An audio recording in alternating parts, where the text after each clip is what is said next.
It's 3 o'clock. David, would you like to go ahead and get us started?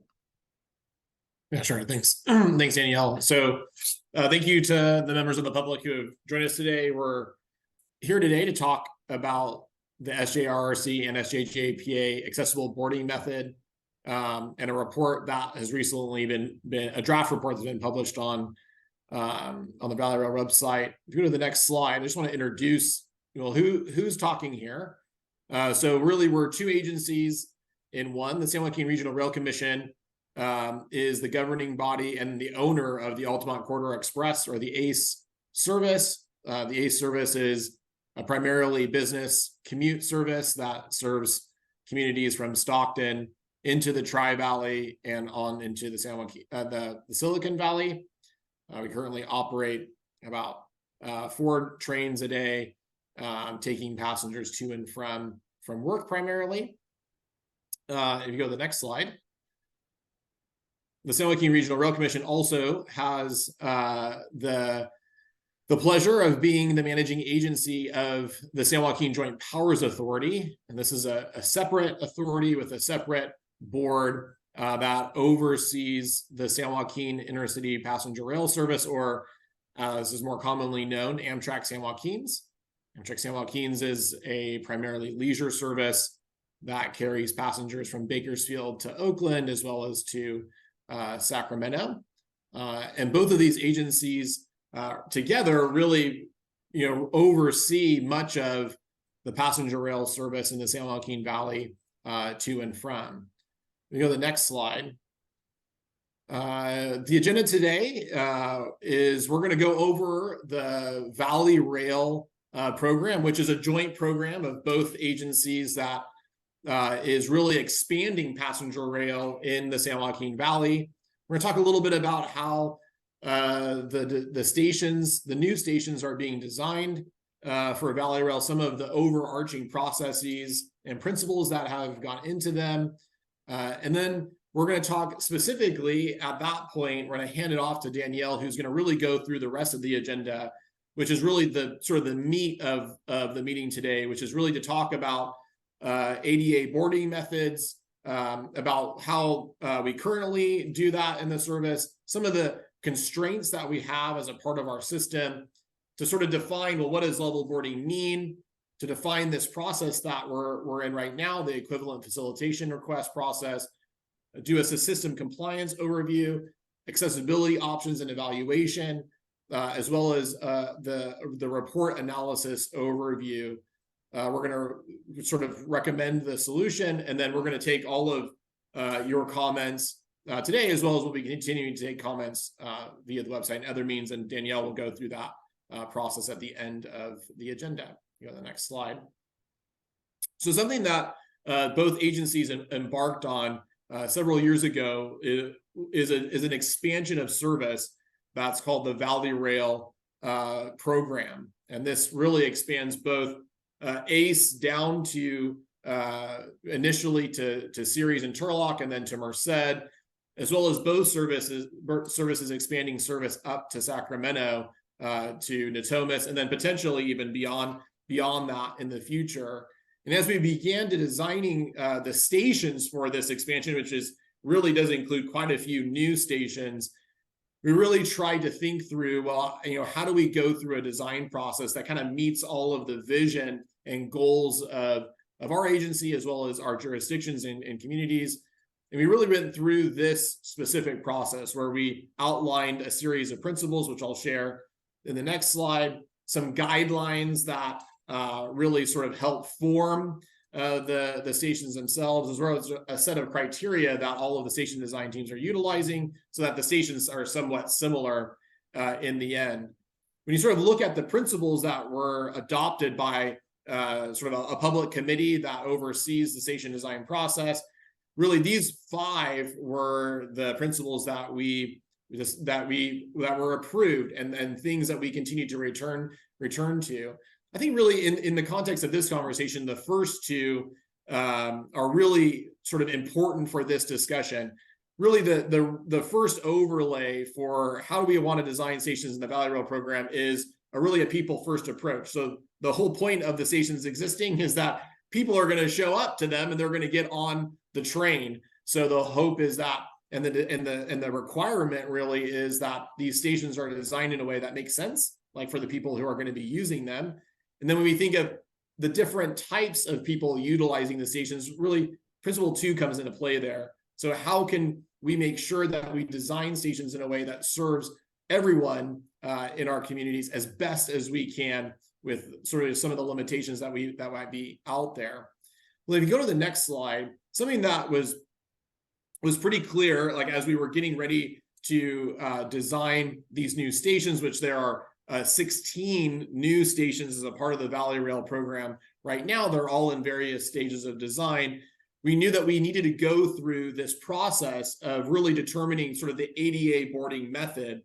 And as we began to prepare for this public process that you're participating in right now, we really understood that we really needed to expand the scope of that ADA boarding method process to include several stations within the current corridor that we serve today. So not only does this process include 16 new Valley Rail stations, but also 20 existing stations for ACE and the San Joaquins. And really the goal of this process is really to really deal with how our ADA community is going to be utilizing these stations and boarding the trains in the future, as well as really in the near future at some of the current stations. And with that sort of level setting for myself, I'll hand it over to Danielle to talk about the process itself. Thank you, David. So let's dive into the ADA boarding method, which is why we're here today, and specifically. So the systems are both working together to be accessible for the service, but whenever we alter or modify platforms, we need to comply with all the federal regulations that are required. And there's some new requirements that we're going to be going over today. So let's walk through that together. The current methodology right now for the ACE system is the use of what's called a mini high platform.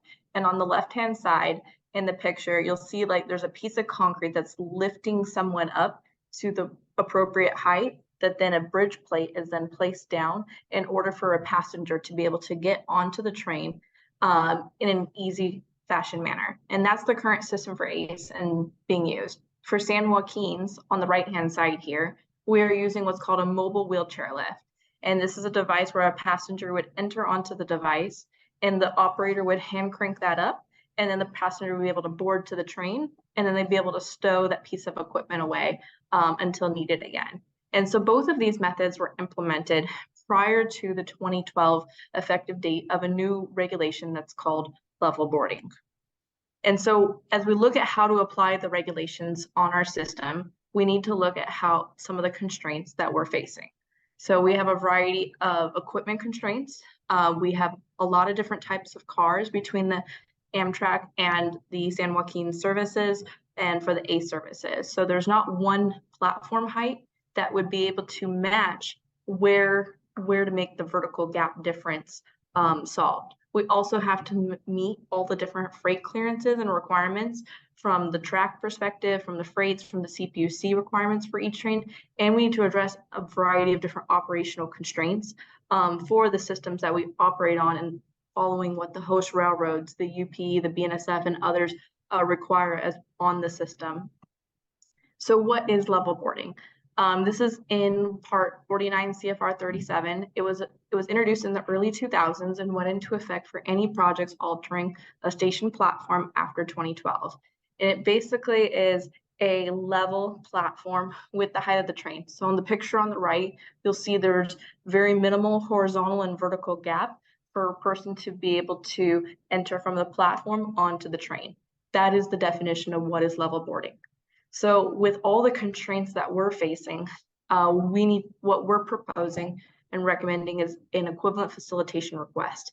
Is we want to look at how we can meet the intent of the regulation and the performance standard required in this regulation, but in a way that works for our passengers, works for the system, addresses the freight considerations that we're on, and all of our track is a shared track with freight elements. And so level boarding has some options that we can evaluate when we're in the system constraint that we're facing. And so we're looking at, and put this report online as was shared by David, And it addresses 36 stations that are being included in that report, 20 existing stations that are receiving some platform modifications, and 16 new stations for both the ACE and the San Joaquin services. And so as part of this report, we evaluated a total of 6 different methods. And here's a picture of each of those methods that were evaluated. On the left-hand side is what's called the bridge plate. And so the bridge plate is located on board the train and is then deployed at a station stop at each door that requires that. The second option here is what's called a gauntlet track. And in that second picture, you can see there's 4 rails and not 2. And that's because it's moving the train horizontally closer to a particular point. In this case, maybe a platform that's coming up. The third option here is what's called a car-borne lift. It's a mechanical device on board the train that unfolds and collapses back up as needed through the push of a button.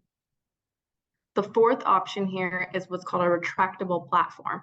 And so that yellow piece in that picture is removed from the edge and placed back on when needed. The fifth option here, which is what's currently being used on the ACE system, is the mini high platform.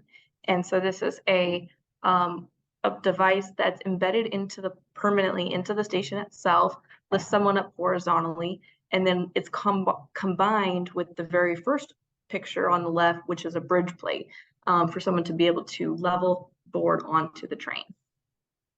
And the sixth option here on the far right-hand side is the portable wheelchair lift. This is currently being used on the San Joaquin services for a person and a passenger to be able to get onto the device. The operator would help them through that, and they'd be able to get onto the train.